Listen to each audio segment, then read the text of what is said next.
ሰላም ጤና ይስጥልን በመላው ዓለም የምትገኙ የተወደዳችሁ የሮሃ ቲቪ ተከታታዮች የካቲት 16 2018 ዓ.ም የምሽት ዜናዎችን ይዘንላችሁ ቀርበናል። በጎንደር የበላይ ዘለቀ እዝ 7 የኮንክሪት ምሽጎችን በመስበር ስልታዊ ፋይዳ ያላትን ከተማን በቁጥጥር ስር አውሏል። በመካነ ሰላም ግንባርም የጠላት ካምፕ ተሰብሮ የሰራዊቱ አባላት ከነሙሉ ትጥቃቸው እጃቸውን ለፋኖ እየሰጡ መሆኑ ተገልጿል። ተጨማሪ ግንባር መረጃ አካተናል። ብልጽግና ወልቃይትና ራያ ከአማራና ትግራይ ክልሎች ውጪ ሆነው ምርጫ እንዲያካሂዱ መወሰኑ ተሰምቷል። የምርጫ ቦርድ ውሳኔና የፌዴሬሽን ምክር ቤት ያስተላለፈው ትዕዛዝና ሁለቱ ክልሎች መሃል የታቀደ አዲስ የግጭት ሴራ ነው ተብሏል። ዝርዝሩን ይዘናል። የብልጽግና ጦር እየወጣ ባለባቸው የመተከል ወረዳዎች ሸኔ ቀበሌዎች እየተቆጣጠረ ነው ተባለ። የሱዳኑ መሪ ጄኔራል አልቡርሃን በኡጋንዳ መንግስት ላይ ጠንካራ ተቃውሞ አሰሙ።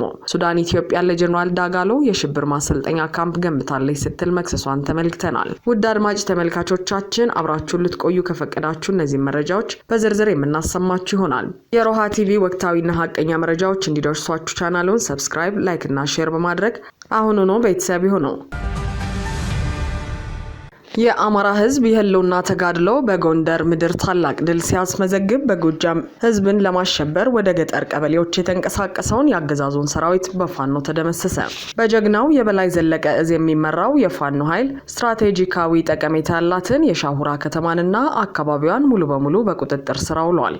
በዚህ በ5 ሰዓታት እልህ አስጨራሽ ውጊያ 7 የኮንክሪት ምሽጎች መሰበራቸውም ታውቋል። በአፋብን ሰሜን አማራ ቀጠና የበላይ ዘለቀ እዝ ስር የሚንቀሳቀሰው መይሳው ካሳ ሁለተኛ ኮር የካቲት 15 2018 ዓ.ም ያልተጠበቀና መብረቃዊ ጥቃት የሰነዘረ ሲሆን በጀግናው አርበኛ ማንዴላ ያዩና በኮር ከፍተኛ አመራሮች የተመራው ኦፕሬሽን 4 ክፍለ ጦሮችን ማለትም ካራማራ፣ አድዋ፣ ኦሜድላና ፊት አውራሪ ገበየው ክፍለ ጦሮችን በአንድነት በማቀናጀት ውጊያው እንደተካሄደ ተዘግቧል። በአካባቢው ለረጅም ጊዜ ተገንብተው የነበሩ ከ7 በላይ የኮንክሪት የቁም ምሽጎችን በመሰባበር የፋኖ ኃይል ወደ ከተማዋ ዘልቆ የገባ ሲሆን በውጊያው ያገዛዙ ጥምር ኃይል ክፉኛ በመደምሰስ ከሞትና ከምርኮ የተረፈው የሰራዊቱ አባል ከተማዋን ለቆ ወደ ኋላ እንዲሸሽ ተደርጓል።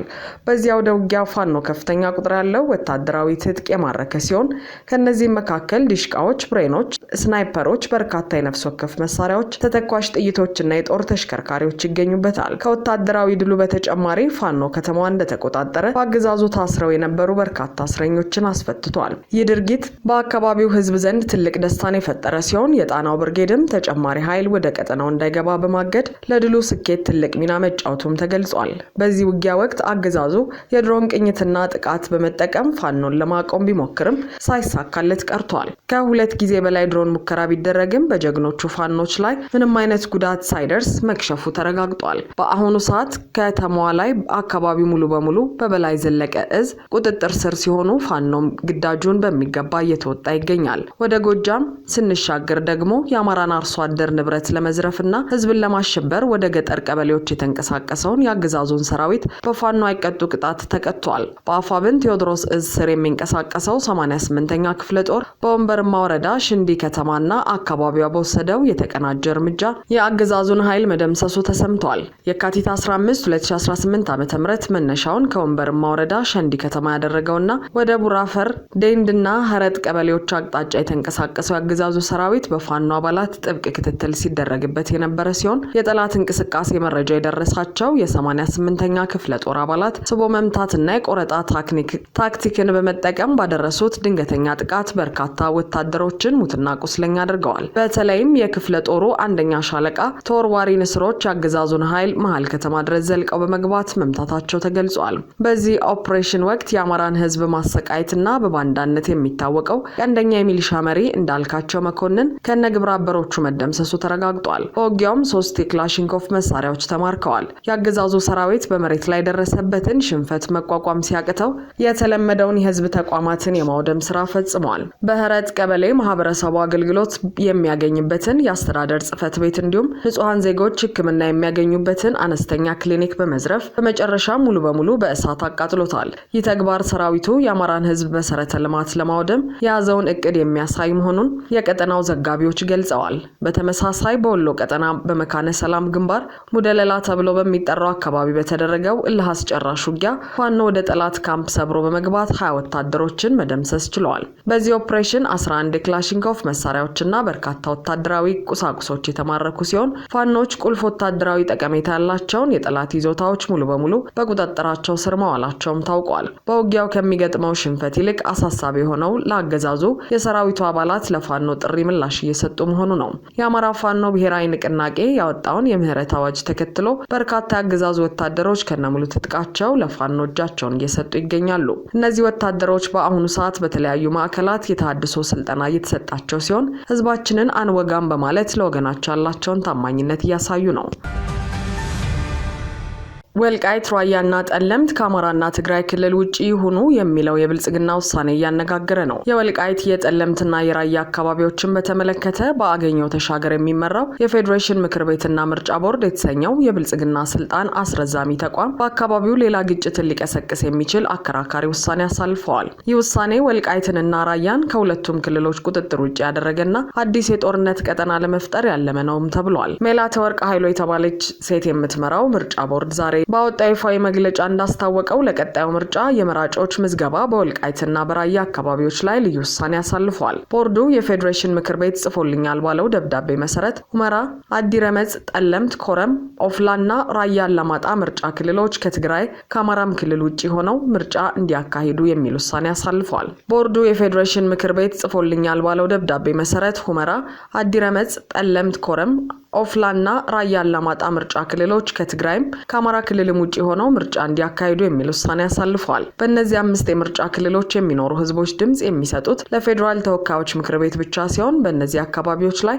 የክልል ምክር ቤት ምርጫ የአማራም ይሁን የትግራይ ለጊዜው አይካሄድም ተብሏል። ውሳኔው የይገባኛል ውዝግቡ በህገ መንግስታዊ መንገድ እስኪፈታ ድረስ የሚል ሰበብ ቢቀርብለትም አካባቢዎቹም በፌዴራል መንግስት ስር የማቆየት ፍላጎት እንዳለ በግልጽ ያሳየ ነውም ተብሏል። ይህ የብልጽግና ሴራዊ ውሳኔ አካባቢዎችን ክልል አልባ በማድረግ በፌዴራል መንግስት ቀጥተኛ ቁጥጥር ስር ለማዋል የታለመ ሲሆን የአማራ ክልል አካባቢዎቹን ከትግራይ ቃማሁላችሁ በማለት የማንነት ጥያቄ ተመልሷል በሚል ማደንዘዣ የቁማሩ አካል ለማድረግ ማሰቡን ያመላክታል። በዚህ ወቅት የአብይ የግል ተቋም የሆነው ምርጫ ቦርድ አካባቢዎቹን ለብቻቸው ነጥሎ ምርጫ እንዲያካሂዱ መወሰኑ በሁለቱ ህዝቦች መካከል ያለውን ውጥረት ለዘለቄታው ሳይፈታ እንዲቆይ የማድረግ ስሌት የታከለበት እንደሆነም ተንታኞች ገልጸዋል። ይህ አካሄድ በዘላቂነት ጥያቄው እንዳይፈታና የአማራና የትግራይ ህዝብ ሁልጊዜም በጥርጣሬና በጠላትነት እንዲተያዩ የሚያደርግ የልዩነት ፈንጂ እንደ መቅበር ይቆጠራል ተብሏል። የፖለቲካ ተንታኞች እንደሚሉት ይህ ውሳኔ አካባቢዎቹን ብልጽግና ዘላቂ ጦርነት ቀጠና በማድረግ በትግራይም ሆነ በአማራ በኩል ያለውን ህዝብ ከግጭት አዙሪት እንዳይወጣ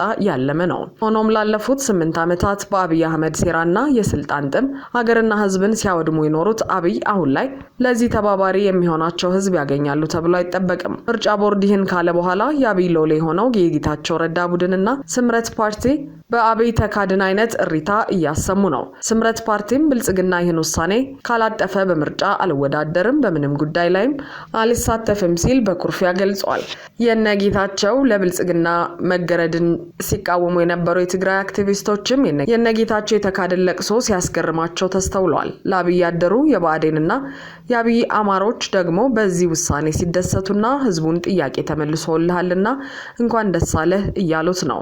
ሆኖም ግን ራያ አላማጣና ኮረም በህወሓት ኃይሎች ስር ሆነው ጠለምትና ወልቃይትን ደግሞ በአማራ ልጆች ደም ከተመለሱ በኋላ ምንም እንኳን ለብልጽግና እያገለገሉም ቢሆን በአማራ ክልል ስር ናቸው እየተባለ መቆየታቸው ይታወቃል። ታዲያ በአማራ ክልል ስር ገብቷል የተባለውን አካባቢ አሁን የማንም አይደለም መባሉ በምን መልኩ ነው አማራን ጥያቄ ተመልሷል እንኳን ደስ አለህ የሚያስብለው የሚል ጥያቄ ተነስቷል።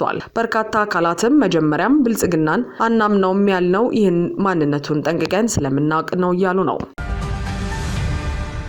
የብልጽግና ጦር እየወጣ ባለባቸው የመተከል ወረዳዎች ሸኔ ቀበሌዎችን መቆጣጠር መጀመሩ ተገለጸ። የብልጽግና ሰራዊት ስምሪቱን ወደ ኤርትራና ትግራይ ድንበሮች እያዞረ ባለበት ወቅት በመተከል ዞን ቡለን ወረዳ የኦሮሞ ነጻነት ሰራዊት ወይም በብልጽግና መጠሪያው የሸኔ ታጣቂዎች በከፍተኛ ቁጥር መንቀሳቀስ መጀመራቸው ተሰምቷል። ታጣቂዎቹ መንደሮችን ከመቆጣጠር ባለፈ ንጹሃን ዜጎችን እያገቱ መሆኑ የአካባቢውን ሕዝብ በታላቅ ድንጋጤ ውስጥ ጥሎታል። የቡለን ወረዳ ነዋሪዎች እንደገለጹት የታጣቂ ቡድኑ አባላት አሁን ላይ ላይ በወረዳው በተለያዩ ቀበሌዎች በግልጽ እየታዩ ሲሆን በተለይም በሞራ ቀበሌ ዳሃን በተባለ ጎጥ ውስጥ ታጣቂዎቹ ያለምንም ከልካይ እየተንቀሳቀሱ መሆኑ ተገልጿል። በተጨማሪም በማጣ ቀበሌ ብልቃንዲ በተባለ ስፍራ ታጣቂዎቹ በብዛት ሰፍረው እንደሚገኙና የአካባቢውን ጸጥታ ሙሉ በሙሉ መቆጣጠራቸው ተመልክቷል። ነዋሪዎች እንደሚሉት ከሆነ ቀደም ሲል በአካባቢው የነበረው የመንግስት የጸጥታ መዋቅር አሁን ላይ ደብዛው የጠፋ ሲሆን ሰራዊቱ ወደ ሌሎች ግንባሮች እንዲንቀሳቀስ መደረጉ ለታጣቂዎቹ ሰፊ ዕድል የፈጠረና ይህም ነዋሪዎች የዕለት ተዕለት ስራቸውን ማከናወን እንዳይችሉና በገዛ ሀገራቸው እንደ ስደተኛ እንዲኖሩ አድርጓቸዋል ተብሏል። ይህን ተከትሎም በባሩዳ ቀበሌ አይሺ በተባለ ጎጥ የሚኖር አንድ የ19 ዓመት ወጣት በታጣቂዎቹ ተይዞ መወሰዱን የዓይን እማኞች አረጋግጠዋል። የታጋቹ ወጣት ዕጣ ፈንታ እስካሁን አለመታወቁ በወላጆችና በወጣቶች ዘንድ ታላቅ ድንጋጤን ፈጥሯል። መተከል ዞን ባለፉት ዓመታት በተደጋጋሚ የዘር ጥቃትና የጸጥታ ችግር ሲታይበት የቆየ ቀጠና መሆኑ ይታወቃል። አሁን ግን የታጣቂዎቹ በከተሞችና በገጠር ቀበሌዎች በነጻነት መገናኘት ሁኔታውን ይበልጥ አሳሳቢ አድርጎታል። ብልጽግና ሰራዊቱን ከየመንደሩ እየሰበሰበ ወደ ድንበር ማስጠጋቱና ይህን ተከትሎ እንደ መተከል ያሉ አካባቢዎች በታጣቂዎች ቁጥጥር ስር መውደቃቸውን የብልጽግናው አገዛዝ ያለ ሰራዊት ሀገር ማጽናት እንዳልቻለ ያሳየ ሁነት ነውም ተብሏል። በተመሳሳይ በደቡብ ኢትዮጵያ ክልል ከቀናት በፊት ሰራዊቱ ለቆ መውጣቱን ተከትለው የሰው ሕይወት የተቀጠፈበት ግጭት መቀስቀሱን መዘገባችን የሚታወስ ነው። በጀነራል አብዱል ፈታህ አልቡርሃን የሚመራው የሱዳን ወታደራዊ መንግስት በኡጋንዳው ፕሬዝዳንት ዩዌሪ ሙሴቬኒ ላይ እጅግ ጠንካራ ተቃውሞ አሰማ። በጀነራል መሐመድ ሐምዳን ዳጋሎ ወይንም ሄሜቲ የሚመራው የፈጥኖ ደራሽ ኃይል በኡጋንዳ የተደረገለት ደማቅ አቀባበል በካርቱምና በካምፓላ መካከል ያለውን ግንኙነት ወደ ከፋ ደረጃ አውርዶታል። ሱዳን ኡጋንዳን ለአሸባሪዎች አጎብዳጅ ስትል ተችታለች። የሱዳን ጦር መሪ ጀነራል አልቡርሃን የሚመሩት የሱዳን ውጭ ጉዳይ ሚኒስትር ዛሬ ባወጣው መግለጫ የኡጋንዳ መንግስት የሽብርተኛ ሚሊሻ ቡድን መሪ ያላትን አማጺውን መሐመድ ሐምዳን ዳጋሎን በክብር ተቀብሎ ማነጋገሩን አጥብቆ አውግዟል። መግለጫው የፕሬዝዳንት ሙሴቬኒ እርምጃ የሱዳንን ህዝብ ክፉኛ ያሳዘነ መሆኑን ጠቅሶ ድርጊቱም በአማጺው ቡድን አሰቃቂ ባህሪ ምክንያት ህይወታቸውን ላጡ ንጹሃን ዜጎች ያለውን ንቀት የሚያሳይ ነው ብሎታል። ለጀነራል ዳጋሎ በኡጋንዳ የተደረገው ደማቅ አቀባበል በአማጺው ቡድን ንብረታቸው በተዘረፈባቸውና ግፍ በደረሰባቸው ሱዳናውያን ስሜት ላይ ማፈዝ ነው ሲል የገለጸው የሱዳን ብሔራዊ ጦር ኡጋንዳ አባል የሆነችበት ኢጋድና የአፍሪካ ህብረት ይህንን ቡድን እያወገዙት ካምፓላ ግን ጀነራሉን በክብር ጠርታ ማነጋገሯ ለሰብአዊነት ክብር የሌላትና የሱዳናውያንን ስነልቦናዊ ጉዳት ከግምት ውስጥ ያላስገባ እርምጃ ነው ሲል ሱዳን ወቀሳዋን አጠናክራለች። የሱዳን ወታደራዊ መንግስት ኡጋንዳ የፈለገችውን ሰው ጠርታ ማነጋገር ሉዓላዊ መብት እንዳላት ቢገልጽም ሱዳንን በተራዋ ከኡጋንዳ ጋር ያላት ግንኙነት ምን መምሰል እንዳለበት የመምረጥ መብቷ የተጠበቀ መሆኑን በማሳሰብ ዲፕሎማሲያዊ ማስጠንቀቂያ ሰጥቷል። የኡጋንዳ መንግስት ከዚህ አይነት ድርጊት እንዲቆጠብ ተስፋ እንደሚያደርግ የጠቀሰው መግለጫ ኡጋንዳ ከዳጋሎ ጋር ያላትን ግንኙነት በአስቸኳይ እንድታቆምና ከዚህ በኋላም ለዚህ ሰው በሯን ዝግ እንድታደርግ ጥሪ አቅርበዋል። አድማጭ ተመልካቾቻችን የሰዓቱ የሮሃ ቲቪ ዜናዎች የተከታተላችኋቸውን ይመስሉ ነበር። አብራችሁን ስለነበራችሁ ከልብ እናመሰግናለን። ሰላም።